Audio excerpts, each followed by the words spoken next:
Hey, what's up, everybody, and welcome to Q&A, the show where I take your questions from YouTube and Twitter and answer them here in video format. A lot of questions to get into, a lot of stuff to get into. Hopefully, we have a good time. So let's just get into the questions, and I'm going to start with a question from Dark, who says, one, what are your thoughts on re-signing Sheldon Richardson? He was a big part of stopping the inside run for us before. Oh, no, he wasn't.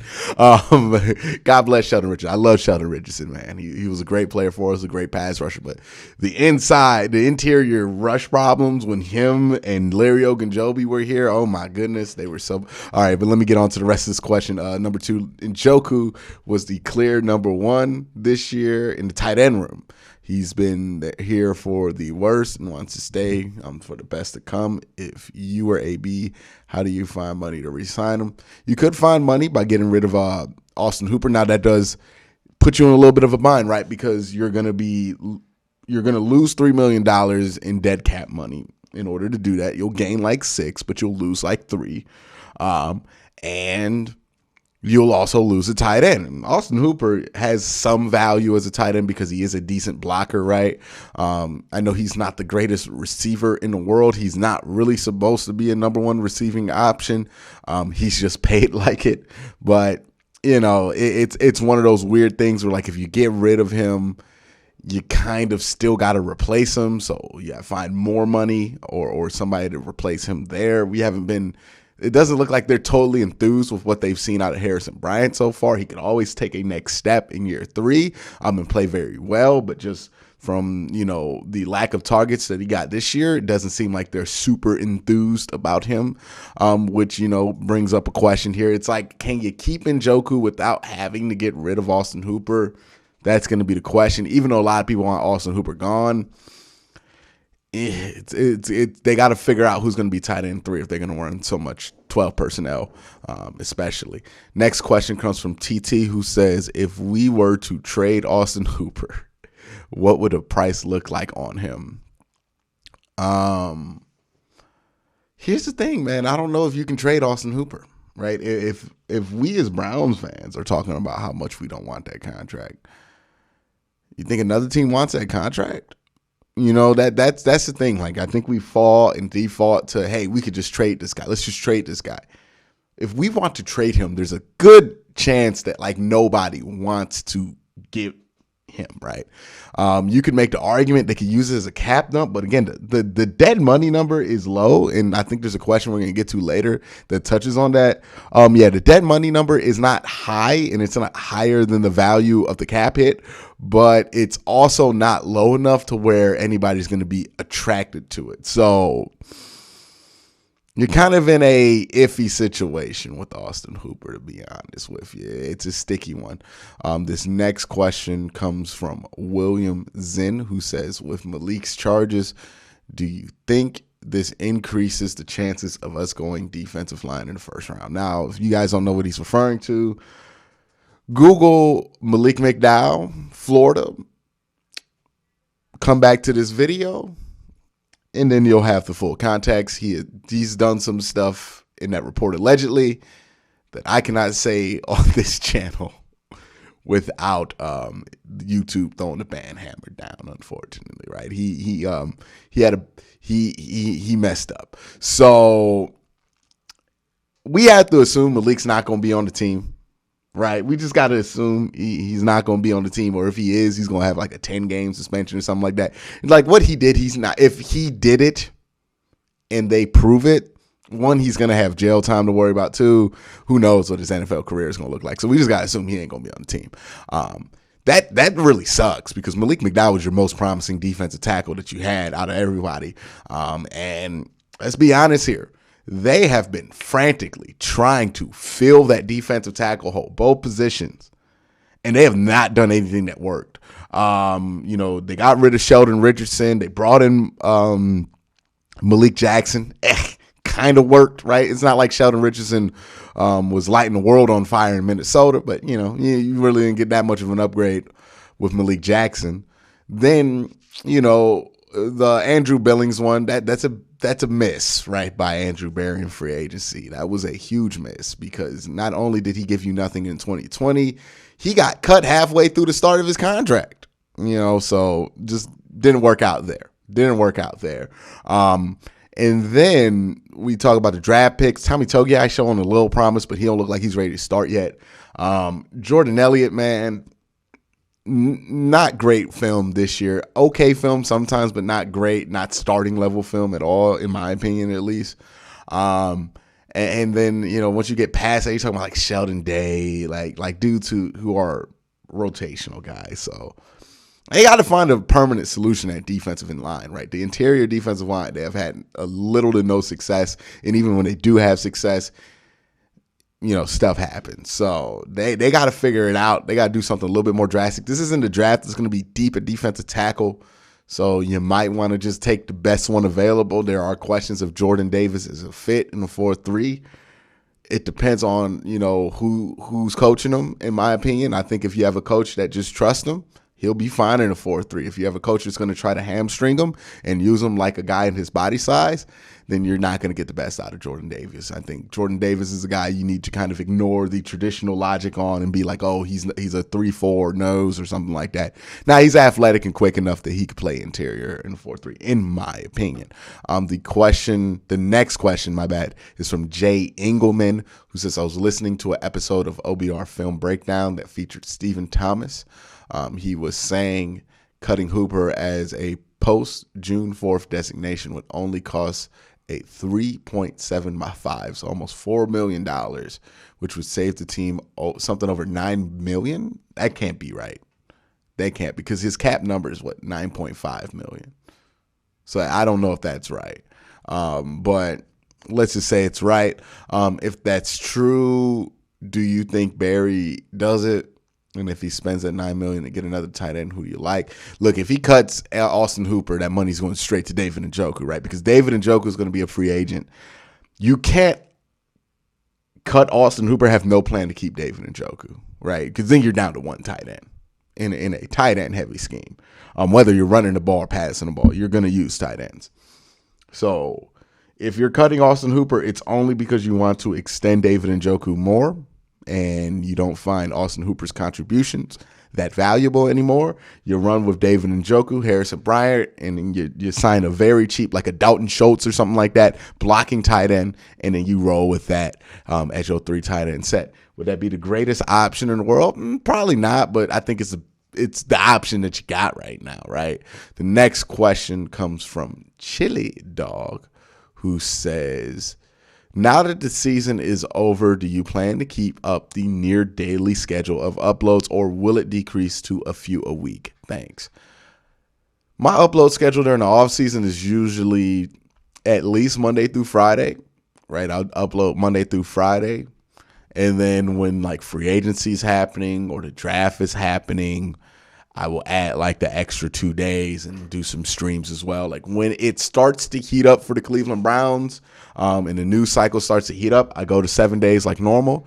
When it's a little bit colder, you're talking about like July right before training camp, or, in this kind of a down period where you're not in the off season yet and you're just kind of waiting the playoffs out, we kind of just do about 5 videos, but it's always going to be 5 to 7 usually per week. The next question comes from Manimal, who says, which do you think should be a higher priority, upgrading the wide receiving room or bringing in another legitimate QB to compete with Baker?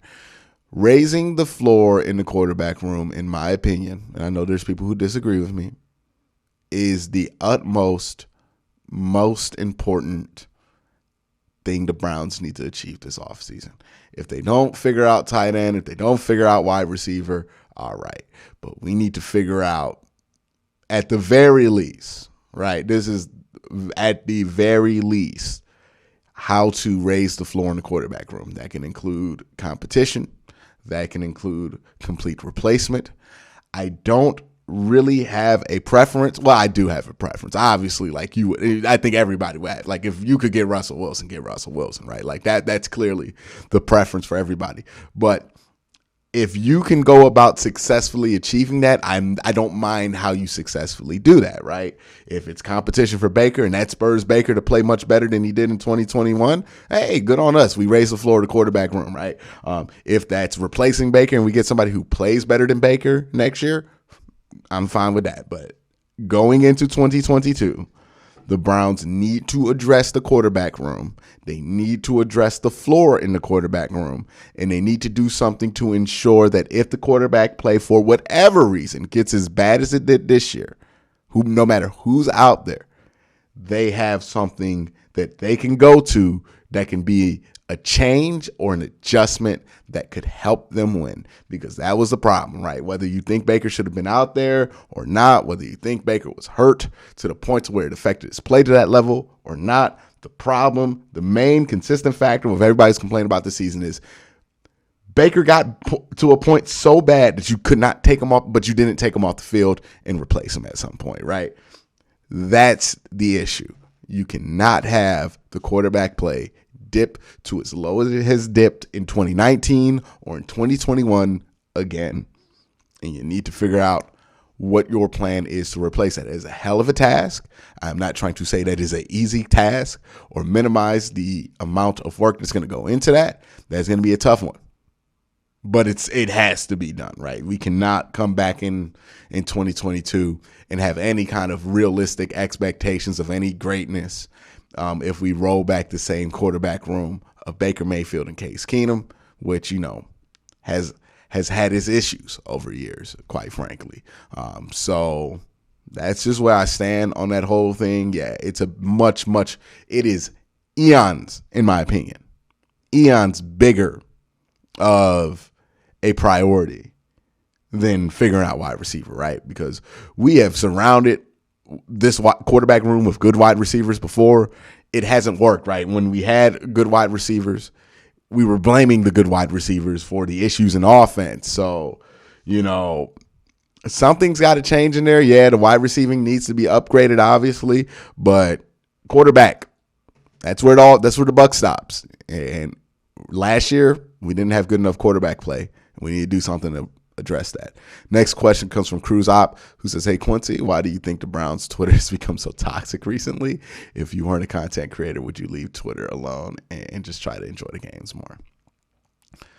I have often thought about this. One, I think Twitter is just a meeting place of a lot of good jokes, to be honest with you. And then that kind of mindset that leads it to be a lot of good jokes also leads the good jokes to be pulled around on you and it to feel really toxic, right? Like it's just a bunch of people trying to dunk on each other. That's all Twitter is, right? People are trying to dunk on each other's takes. People are trying to call people out.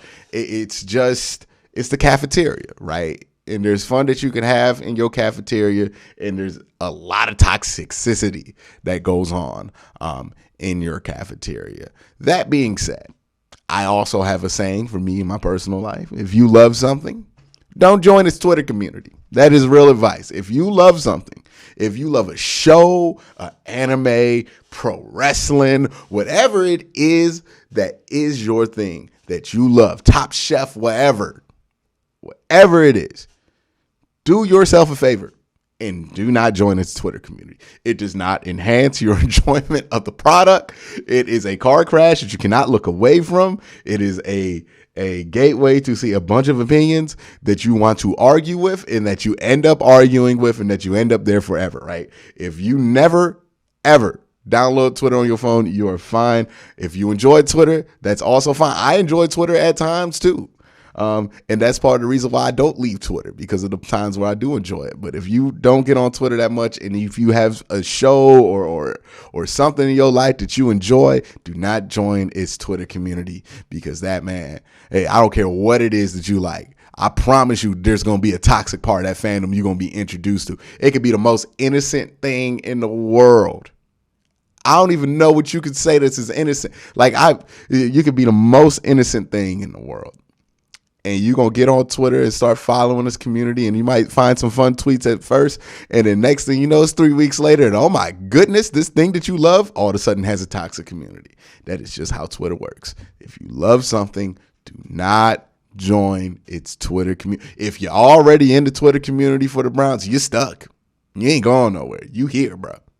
Like, especially if you one of them people got like players on your avatars and team helmets, like you ain't going nowhere. You stuck on that Twitter. But if you are somebody who has like a normal Twitter account with your face and name on it, and you're looking for communities to join in, do not join the community that you love. It is the best piece of advice I can give anybody on social media, because I don't care what it is, you will find something that is toxic about that community. Because it just you could be like a huge Dragon Tales fan or something like that, like the PBS show Dragon Tales. All of a sudden you start following Dragon Tales Twitter, and you're going to find some stuff on there that you wish you would have never seen, or some opinions about Dragon Tales that you can't believe people actually have. That is how Twitter works. This is the best advice I can give you, because I have lived it, dog. I'm on wrestling Twitter sometimes, and I'm on football Twitter. I'm just letting you know this ain't what you want, man. If you love something, just stay off of this Twitter community. That is I'm dropping knowledge on y'all. That is jewels. If you ain't on Twitter, hey man, you good, bro. Don't do it. The next question comes from Tony, who says, would the Browns be in trouble if they can't re-sign Clowney?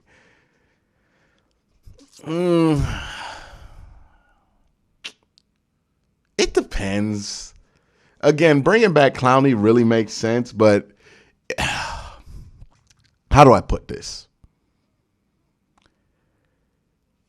If certain dominoes don't fall in place on the offense, it might not make sense to bring back Clowney, right? If you don't think you're going to have an offense that can really compete at a playoff level, then you might not be as enthusiastic about re-signing and rebuilding this not rebuilding, but continuing to keep this defense as strong as it is, because you might not look at this year with that sense of emphasis. If you are going to be aggressive in fixing some of the issues on the offense, then absolutely you need to 100% bring back Jadeveon Clowney. I hope that answer makes sense to some of y'all. But that's going to be it for this week's Q&A.